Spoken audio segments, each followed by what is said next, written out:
அனைவருக்குமே வணக்கம். சற்று முன் கிடைத்திருக்கக்கூடிய ஒரு மிக மிக முக்கியமான செய்தி ஒன்று வெளியாகியுள்ளது. சற்று முன் அமைச்சர் நேரு வீட்டில் போலீஸ் குவிப்பு, இது மாதிரி பார்த்தீங்கன்னா செய்திகள் வெளியாக இருக்குது. அனைவருக்குமே தெரியும், நேரு அவருடைய வீட்டிலும் அதே மாதிரி இவர் மீது பார்த்தீங்கன்னா நிறைய குற்றச்சாட்டுகள் எழுந்திருக்கு இல்லையா.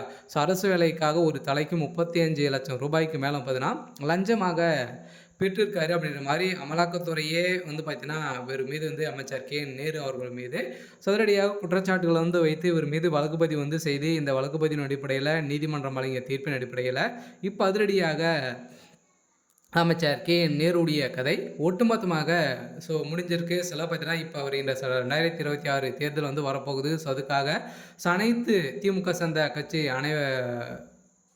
அமைச்சர்களுமே பார்த்தீங்கன்னா ஒரு வேட்டையில் இறங்கியிருக்காங்க இல்லையா. ஊழல் வேட்டையில் இறங்கி எக்கச்சக்கமான பணங்கள் ஊழல் அடிச்சிருக்காங்க. திமுக பார்த்தீங்கன்னா பணங்களை கொடுத்து ஒரு மிகப்பெரிய வெற்றியை பெற்றலாம் அப்படின்றான் நினைத்து இப்போ அனைத்து அமைச்சர்களுமே பார்த்தீங்கன்னா இப்போ ஊழல் வழக்கில் வசமாக சிக்கியிருக்காங்க. செந்தில் பாலாஜி தொடர்ந்து இப்போ நேரு, அதே மாதிரி பார்த்தீங்கன்னா சேகர் பாபு, அதே மாதிரி அடுத்தடுத்து அமைச்சர் துரைமுருகன் அவருடைய வீட்டிலும் தொடர்ந்து ரைடு நடந்து முடிந்திருக்கு.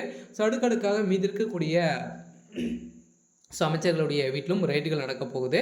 இதை பற்றி இந்த வீடியோவில் நம்ம முழுமையாக பார்க்கலாம். அதுக்கு முன்னாடி நம்ம சேனலுக்கு இப்போ தான் நீங்கள் முதல் முறையாக வந்திருக்கீங்க அப்படின்னா மறக்காமல் நம்மளுடைய சேனலை சப்ஸ்கிரைப் பண்ணி சப்போர்ட் பண்ணுங்கள். வாங்க வீடியோக்குள்ளே போகலாம். அதை பார்த்தீங்கன்னா இந்த அமைச்சர் நேரு அவர்கள் பார்த்தீங்கன்னா அதிரடியாக ஒரு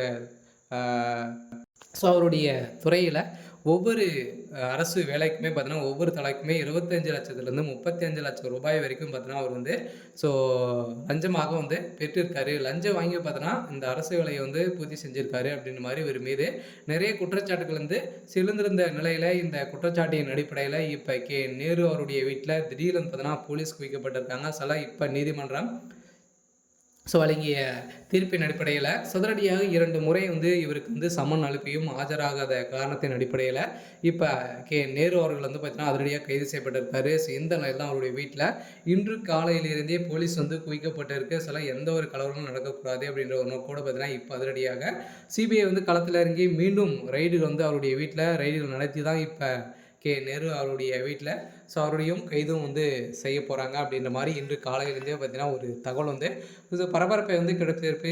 இந்த நிலை தான் இப்போ அதிரடியாக பார்த்தீங்கன்னா திமுகவுடைய அறிவாலயமே பெரும் அதிர்ச்சியில் இருக்காங்க. அடுத்தடுத்து யாருக்கு அப்படின்றத ஒரு மிகப்பெரிய கேள்விக்குறியும் வந்திருக்கு.